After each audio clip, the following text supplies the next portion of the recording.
Hey guys, Booligan here with Booligan Airsoft and Shooting Sports, taking a look at this was actually the last project acquisition that I picked up of 2017, leading here into 2018, where we actually get to look at the completed project and shoot it.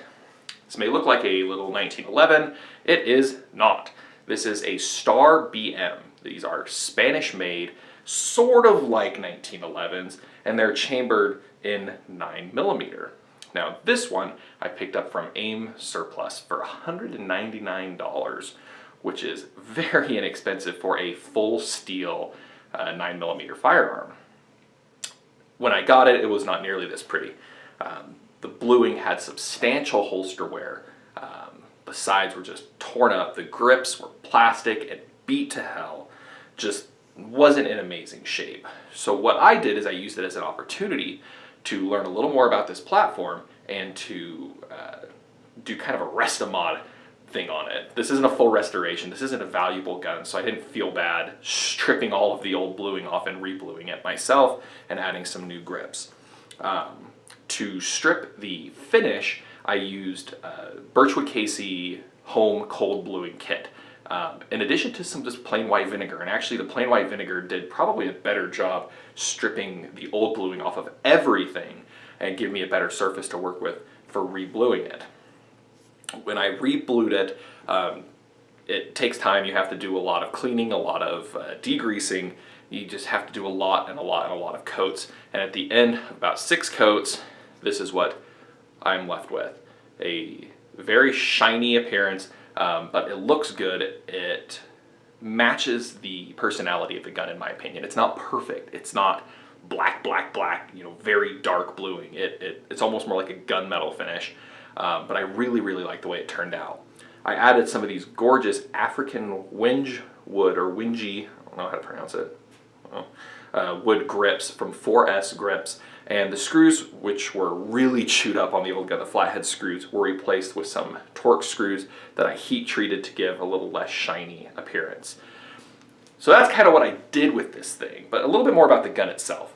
It is heavy, weighs about 30 ounces unloaded. Like a 1911, it is a single action shooter.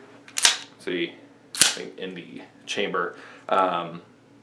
You do have to obviously have the hammer cocked back for it to fire.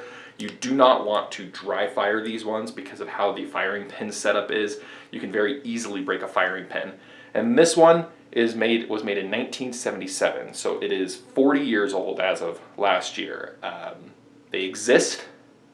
You can find spare parts for them, but they are a little hard to come by. So you don't want to abuse these things too much because you may not be able to find the parts to fix it.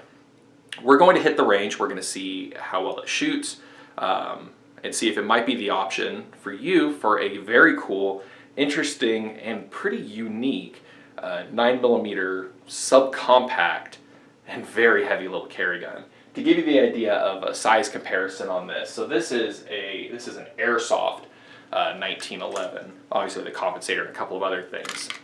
So to give you kind of a relative size comparison between these two, everything on it is substantially smaller. These are very close in size to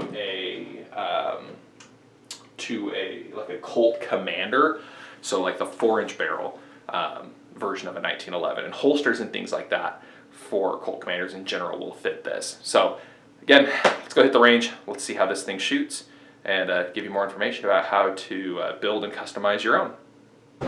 Shooting. Standard Winchester weight lock, 8-round magazine.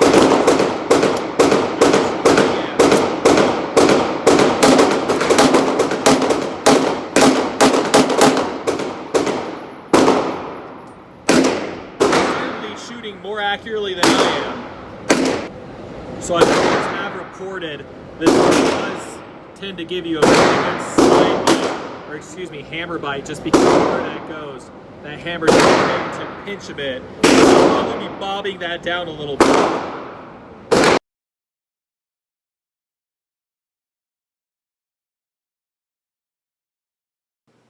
So the first range trip with the Star BM was completely successful. I had 0 malfunctions with this, 0 failures to eject, 0 failures to feed, 0 failures for it going into battery. The thing just plain worked. The thing I did have some failures with is my hand.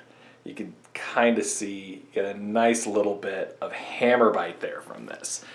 I read about it online, I knew it was coming. No matter how I hold it, that my extra hand pudge there catches the hammer every time. And after, the first 100 rounds or so that I put through this thing, I was real tired of that. So I'm going to be grinding down that hammer a little bit. Don't want to reduce its mass too much because mass is kind of critical in these things. But just round it off enough that I don't end up chewing up my hand too much when I shoot it. But other than that, the thing worked. It cleans super easily. It strips almost exactly like a 1911. It's easy to clean after a range day. It favored, I shot some Winchester white box as well as some Tula steel, and it actually liked the steel ammo better. That Russian steel ammo, cheap stuff. I think I paid about 15 cents a round for it, and it shot beautifully. It grouped the best.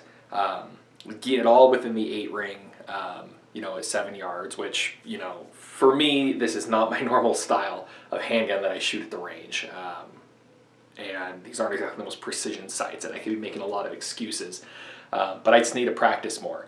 And I think with more practice, this thing is going to be an awesome range piece for me, and maybe even carry piece. And we'll run some self-defense ammo through it, see what it likes, and maybe get a holster for this. Maybe start carrying this instead of or in addition to my Charter Arms Magpug. We'll see. But I really liked it. I really like how this thing shot.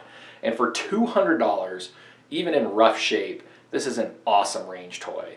So if you are looking for an affordable full steel 9mm, you like the classic looks of the 1911, but you don't want to spend hundreds and hundreds of dollars on a current modern version of a 9mm 1911, this is absolutely a great place to look. The Star BM. It's named after a bowel movement. It's definitely better than a bowel movement. Stay tuned. I'm going to be shooting more of this. I'm going to be customizing this some more, I'm sure, as I tend to do. And we'll be getting some more range field trips with this in the coming weeks and months. So thanks for watching.